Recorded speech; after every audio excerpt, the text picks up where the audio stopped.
1932년 일본은 상하이에 세계 사단의 육군을 파병, 중국 침략을 위한 교두보를 마련한다. 그리고 일왕 생일인 천장절에 전승 축하 행사를 하며 전 세계에 그들의 무력을 과시하려 한다. 오전 11시 50분, 일본 국가가 끝나는 순간 거대한 폭발음과 함께 행사장은 아수라장이 되었고 단상 위에 있던 7명의 일본군 지휘관들은 죽거나 크게 부상당한다. 무력을 과시하려 했던 일본의 위신은 땅에 떨어졌고 세계는 한 청년에 집중되었다.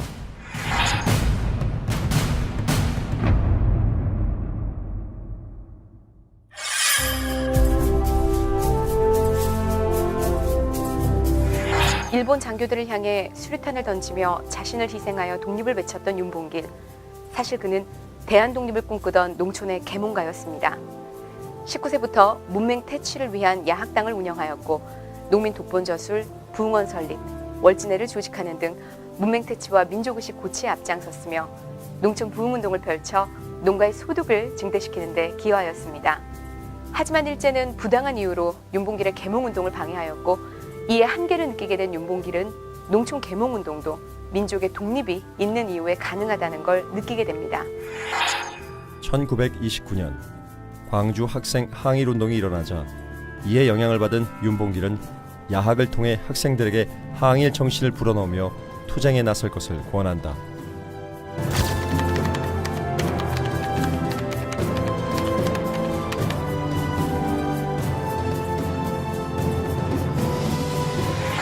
일제는 윤봉길의 야학을 강제로 폐쇄하고 윤봉길을 구속한다. 3주간의 고된 옥고를 치른 윤봉길은 야학의 학생들과 이별을 고한 후 혁명운동을 위해 상해로 향한다.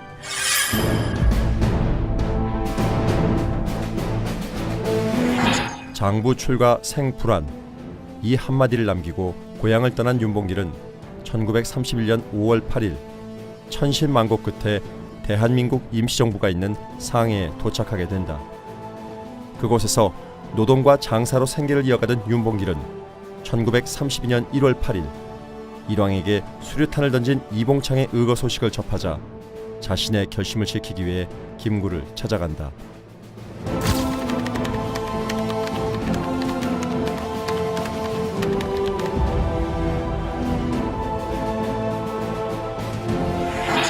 김구는 윤봉길과의 대화를 통해 윤봉길의 굳은 결심을 알게 되었고 목숨을 바쳐 대한 독립을 이루고자 하는 그의 의지에 감탄할 수밖에 없었다. 결국 윤봉길은 일본군 천장절 경축식을 겨냥한 특공작전을 위임받게 되고 한인 애국단원에 가입한다. 만보산 사건과 만주사변 이후 중국 정부로부터 지원이 끊기며 외면을 받던 대한민국 임시정부. 한인애국단은 침체된 임시정부가 독립운동의 새 방향을 찾기 위해 1931년 중국 상하이에서 조직한 항일 독립운동 비밀단체입니다. 한인애국단의 주요 목적은 일본 요인 암살이었습니다. 작전들은 소규모였고 체계적인 지원이 부족했던 탓에 대부분이 실패로 돌아갔지만 이들의 활약으로 중국의 대한민국 임시정부에 대한 지원이 다시 시작되었으며 세계가 대한민국을 주목하게 되는 계기가 되었습니다. 한인애국단은 비밀 결사단체인 만큼 실행을 중히 여기고 발언을 피하는 실천적인 조직으로 가입한 이들은 모두 가입 선서문을 통해 결의를 다졌다. 윤봉길 또한 가슴에 선언문을 붙이고 왼손에 폭탄, 오른손에 권총을 들고 태극기 앞에 당당히 서서 심장이 피같이 끓는 뜨거운 마음으로 맹세한다. 그리고 사흘 뒤 그의 목숨으로 그 맹세를 지킨다.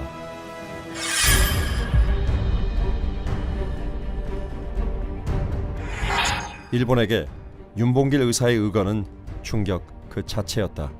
상해 의거는 전 세계에 타전되어 만주 전쟁과 상하이 사변의 승리에 토취되었던 일본을 무색하게 만들었으며 중국 장제스 주석은 그의 의거를 이렇게 표현했다.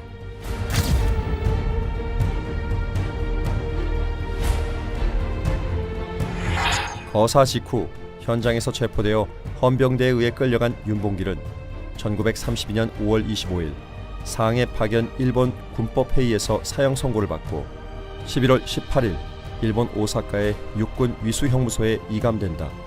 그리고 12월 19일 7시 40분 가니자와 육군 형무소 공병 작업장에서 십자가 형틀에 묶인 채 총탄을 맞아 25세의 짧지만 강렬했던 삶을 마감한다. 윤봉길의 유해는 일제에 의해 쓰레기 하치장에 버려졌고 광복 후인 1946년에서야 조국으로 봉환되어 효창공원에 안장되었다. 이후 1962년 건국훈장 대한민국장이 추서되었다.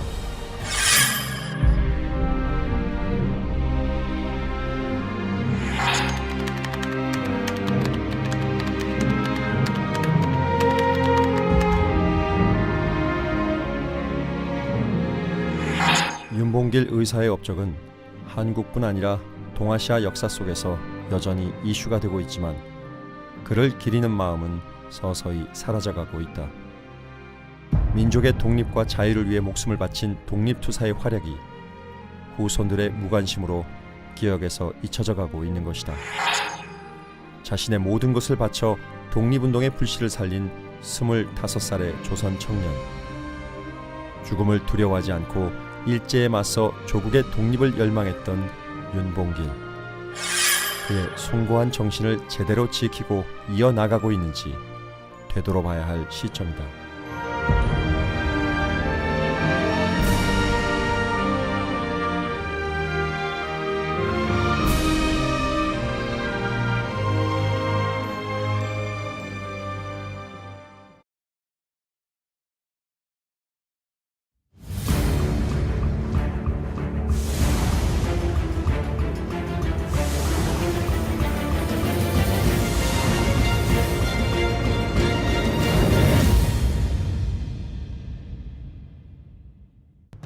(1932년) 일본은 상하이에 세계 사단의 육군을 파병, 중국 침략을 위한 교두보를 마련한다.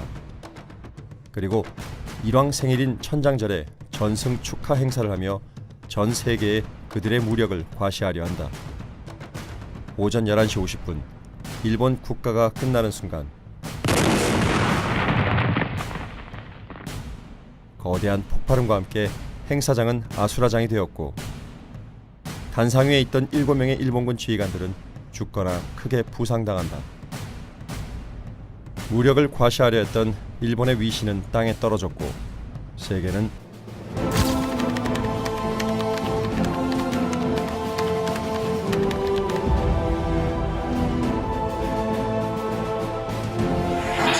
김구는 윤봉길과의 대화를 통해 윤봉길의 굳은 결심을 알게 되었고 목숨을 바쳐 대한 독립을 이루고자 하는 그의 의지에 감탄할 수밖에 없었다.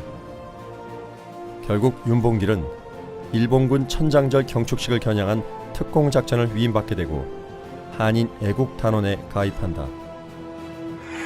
만보산 사건과 만주사변 이후 중국 정부로부터 지원이 끊기며 외면을 받던 대한민국 임시정부. 한인애국단은 침체된 임시정부가 독립운동의 새 방향을 찾기 위해 1931년 중국 상하이에서 조직한 항일 독립운동 비밀단체입니다. 한인애국단의 주요 목적은 일본 요인 암살이었습니다. 작전들은 소규모였고 체계적인 지원이 부족했던 탓에 대부분이 실패로 돌아갔지만 이들의 활약으로 넣으며 투쟁에 나설 것을 권한다.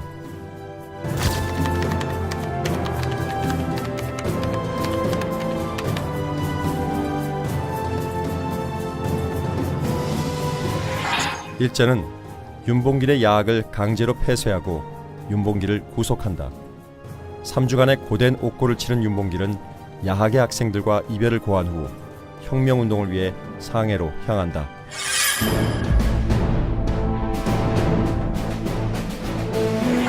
장부 출가 생불안 이 한마디를 남기고 고향을 떠난 윤봉길은 1931년 5월 8일 천신만고 끝에 대한민국 임시정부가 있는 상해에 도착하게 된다. 그곳에서 노동과 장사로 생계를 이어가던 윤봉길은 1932년 1월 8일 일왕에게 수류탄을 던진 이봉창의 의거 소식을 접하자 자신의 결심을 지키기 위해 김구를 찾아간다. 한 청년에 집중되었다.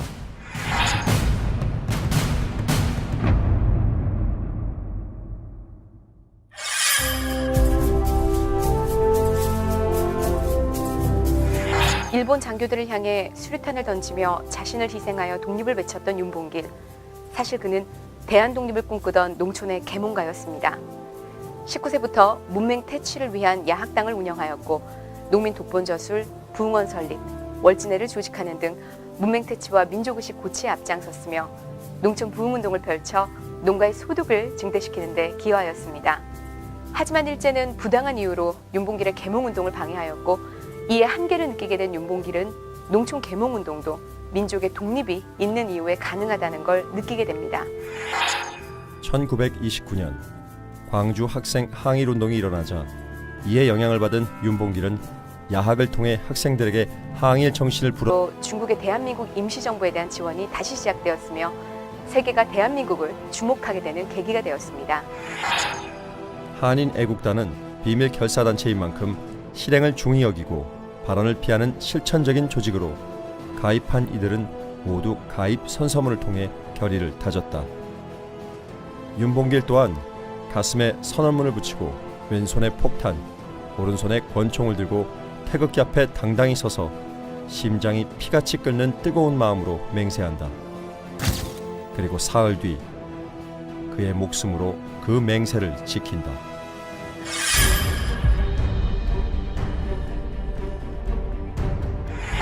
일본에게 윤봉길 의사의 의거는 충격 그 자체였다. 상해 의거는 전 세계에 타전되어 만주 전쟁과 상하이 사변의 승리에 도취되었던 일본을 무색하게 만들었으며 중국 장제스 주석은 농민 독본저술, 부흥원 설립, 월진회를 조직하는 등 문맹 퇴치와 민족의식 고취에 앞장섰으며 농촌 부흥운동을 펼쳐 농가의 소득을 증대시키는 데 기여하였습니다. 하지만 일제는 부당한 이유로 윤봉길의 계몽운동을 방해하였고 이에 한계를 느끼게 된 윤봉길은 농촌 계몽운동도 민족의 독립이 있는 이유에 가능하다는 걸 느끼게 됩니다. 1929년 광주 학생 항일운동이 일어나자 이에 영향을 받은 윤봉길은 야학을 통해 학생들에게 항일 정신을 불어넣으며 투쟁에 나설 것을 권한다.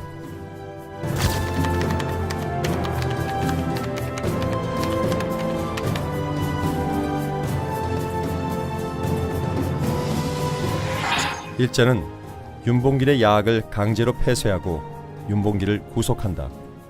3주간의 고된 옥고를 치른 윤봉길은 야학의 학생들과 이별을 고한 후 혁명에 떨어졌고 세계는 한 청년에 집중되었다.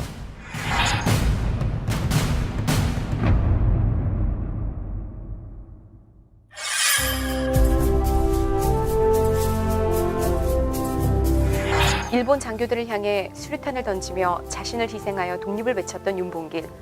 사실 그는 대한독립을 꿈꾸던 농촌의 계몽가였습니다. 19세부터 문맹 퇴치를 위한 야학당을 운영하였고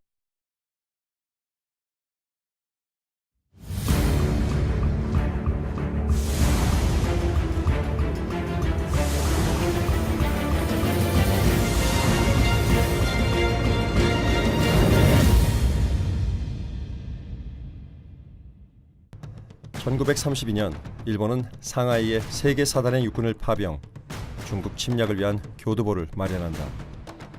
그리고 일왕 생일인 천장절에 전승 축하 행사를 하며 전 세계에 그들의 무력을 과시하려 한다.